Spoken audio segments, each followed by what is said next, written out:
Olá, que a paz de Deus esteja com todos. Uma ótima semana pra gente.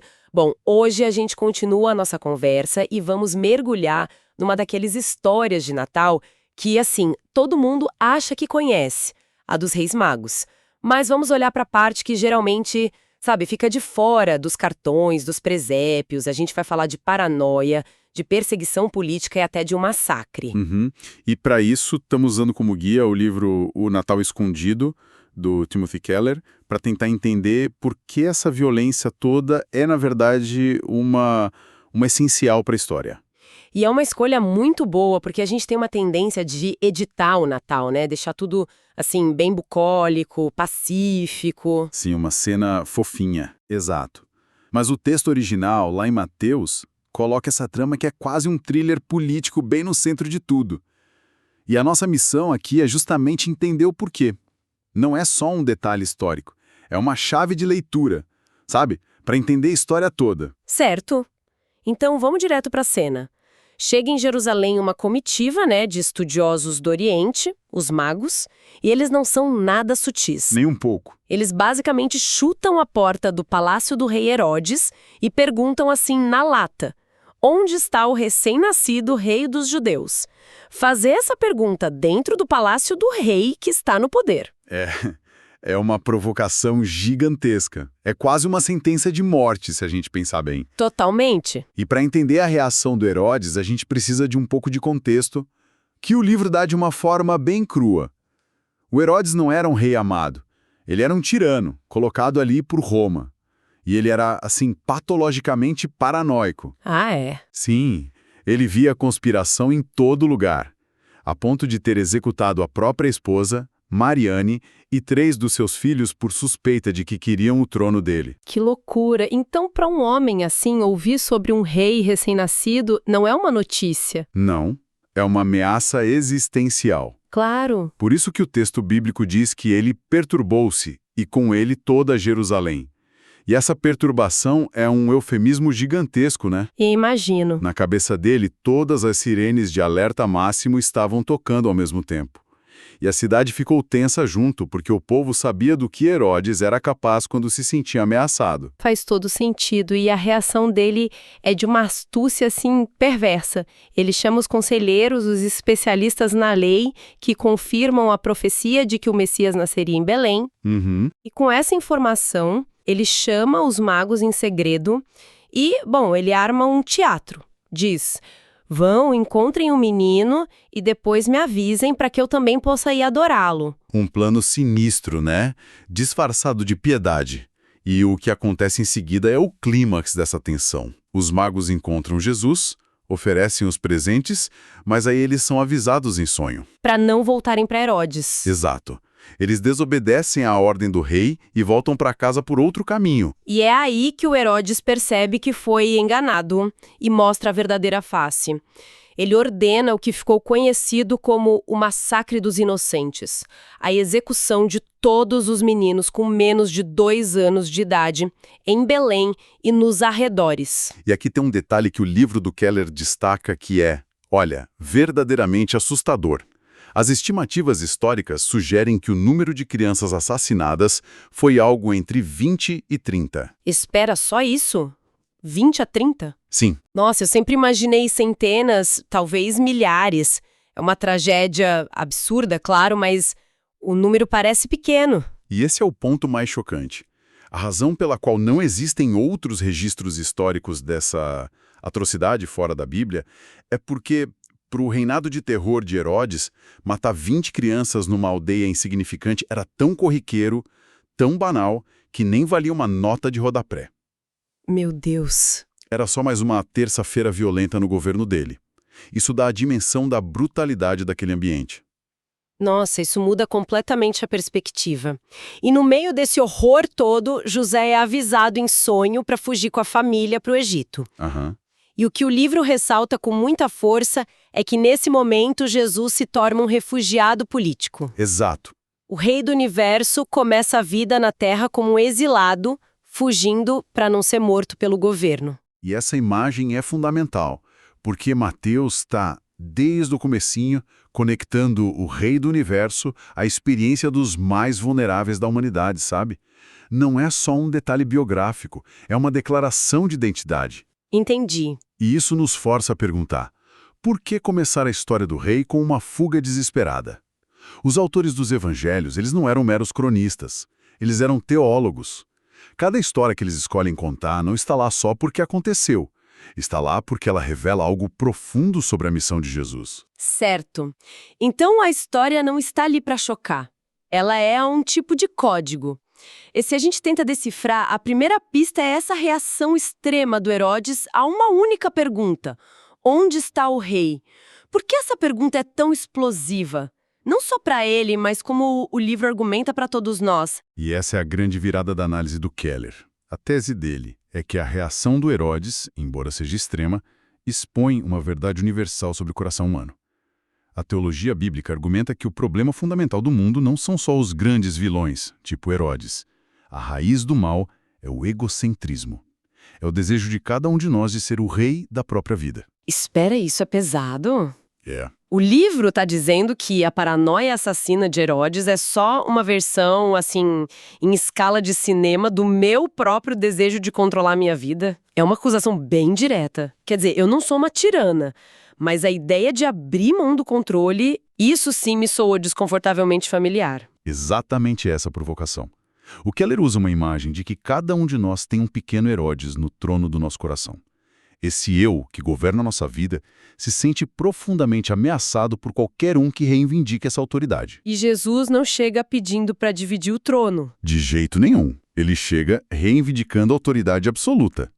O apóstolo Paulo, em Romanos, chega a dizer que a mentalidade humana, por natureza, é inimiga de Deus, porque ela não quer e nem pode se submeter a ele. Então a hostilidade do Herodes é só a manifestação mais honesta e brutal de uma resistência que, segundo essa visão, todos nós temos. Sim, e para entender melhor essa resistência, o Keller apresenta duas formas como ela se manifesta, sabe?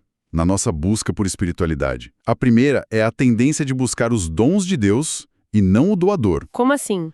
Muitas pessoas se aproximam de Deus querendo coisas: ajuda numa crise, perdão para se sentir melhor, prosperidade, felicidade. Certo. Não tem nada de errado em querer isso, mas o problema é quando essas coisas se tornam um objetivo final. A prova disso é que, quando as orações não são atendidas do jeito que a pessoa esperava, a fé muitas vezes desmorona. Ah, entendi. Isso revela que o interesse nunca foi em Deus de fato, foi nos benefícios que ele poderia dar. Era um relacionamento utilitário. Entendi. É como ser amigo de alguém só porque a pessoa tem uma casa na praia. Você não gosta do amigo, você gosta da casa. E a segunda forma? A segunda é buscar um Deus customizado. Nós não queremos o Deus que se revela na Bíblia, com suas exigências, com sua santidade que é até assustadora. A gente prefere montar um Deus à nossa imagem e semelhança. Um que aprove nossos valores, que se encaixe no nosso estilo de vida. Que não nos confronte de verdade? Exato. O livro tem uma anedota ótima sobre isso de um apresentador de talk show. Depois de um debate com um ateu, ele se vira para a plateia e pergunta: quantos de vocês acreditam em algum tipo de Deus ou poder superior? E quase todo mundo levanta a mão. Ele fica todo vitorioso. Aham, eu lembro dessa parte. Mas a reflexão do Keller é: e se a pergunta fosse outra? E se ele perguntasse: quantos de vocês acreditam no Deus da Bíblia? Aquele que desce no Monte Sinai em fogo e fumaça, que diz: de modo algum terei por inocente o culpado, e cuja glória é tão intensa que mataria um ser humano que chegasse perto demais. Provavelmente nenhuma mão se levantaria, ou pouquíssimas. Pois é. Porque esse Deus é soberano, incontrolável e francamente assustador. Ele não é um mascote espiritual que a gente pode domesticar. E essa é a questão. A história de Herodes nos força a olhar para essa nossa tendência. Ela arranca a máscara da nossa espiritualidade boazinha e expõe a hostilidade que existe por baixo contra um Deus que se recusa a ser gerenciado por nós. Entendi. E essa resistência é tão fundamental que, assim, tanto a pessoa religiosa quanto a irreligiosa possuem. Elas só expressam de formas diferentes. Como assim? O irreligioso nega a existência de Deus para manter o controle. O religioso tenta controlar Deus com regras e rituais, tentando colocar Deus em dívida com ele. Mas o objetivo final é o mesmo: manter-se no trono. Ok, se essa resistência a um rei soberano é tão fundamental em nós, como é que essa história oferece uma saída? Porque a resposta não parece ser um rei ainda mais forte que nos esmague, né? Isso só geraria mais ressentimento. E é aí que a história vira o mundo de ponta cabeça.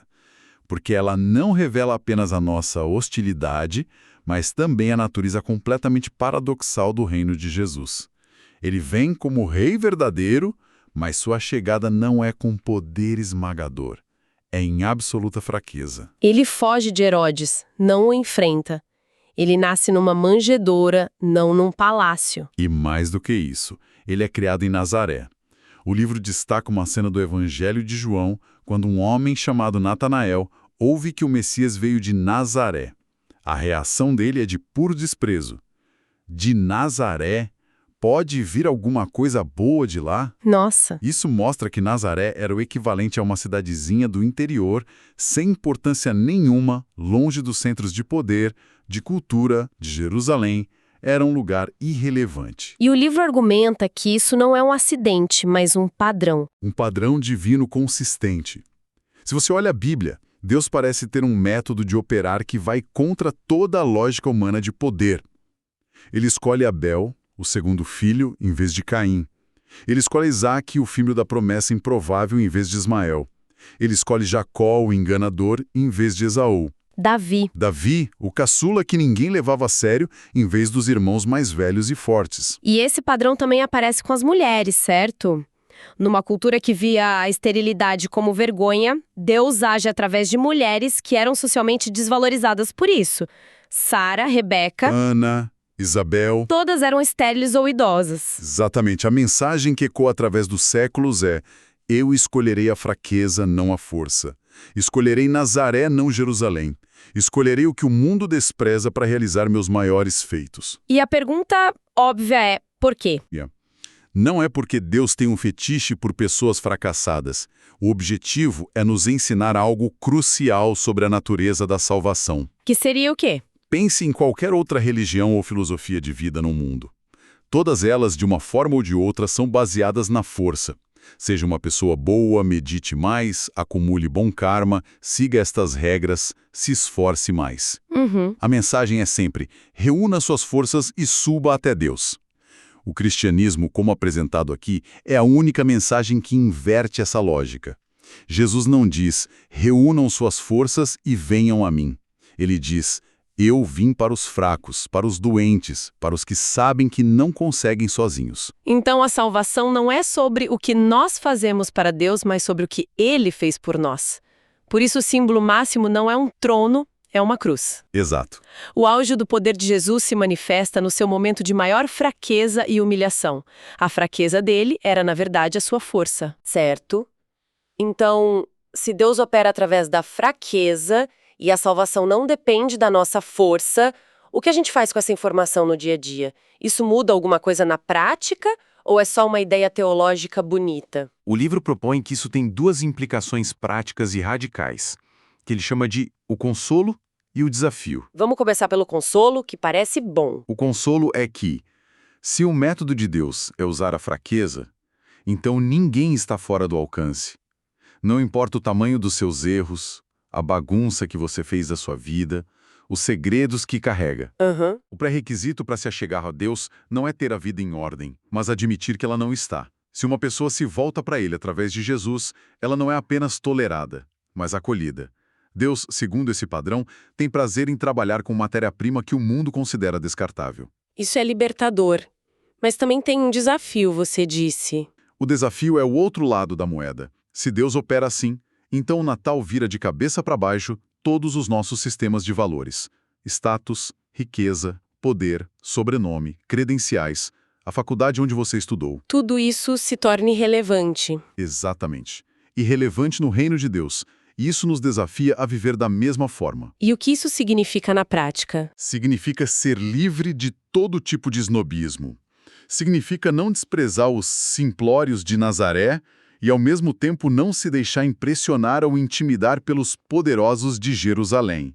Significa tratar a pessoa que serve o café com a mesma dignidade e interesse com que se trataria o CEO da empresa. Certo. Significa que o nosso valor e o valor que damos aos outros não pode mais ser baseado nas métricas do mundo. Quem entende a mensagem do Natal, entende que Deus demoliu essa hierarquia. Então, para a gente resumir nossa análise, a história de Herodes, que parece ser só um episódio de violência gratuita, na verdade funciona como um espelho. Ela nos mostra a nossa própria resistência interna a qualquer autoridade que não seja a nossa. Nos encontrar com um tipo de poder completamente diferente. Um rei que nasce na pobreza, vive como um anônimo e morre como um criminoso para subverter toda a nossa lógica de força e merecimento. É uma reviravolta completa. Uma história que começa com um rei paranoico tentando matar um bebê, se transforma numa reflexão profunda sobre poder, fraqueza e a condição humana. O que talvez nos deixe com uma provocação para pensar, né? A história toda começa com a pergunta dos magos: onde está o rei? Mas depois dessa nossa conversa, talvez a pergunta que a história nos devolve não seja mais onde, mas quem. Quem, no fim das contas, vai ser o rei que governa a sua vida? O pequeno Herodes interior, que luta para manter o controle a todo custo, ou esse outro rei cujo poder se manifesta na fraqueza e no serviço? Essa é uma pergunta que vale a pena levar conosco. Na próxima semana, a gente continua o nosso mergulho em Um Natal Escondido, de Timothy Keller. Que Deus abençoe a todos. Até lá!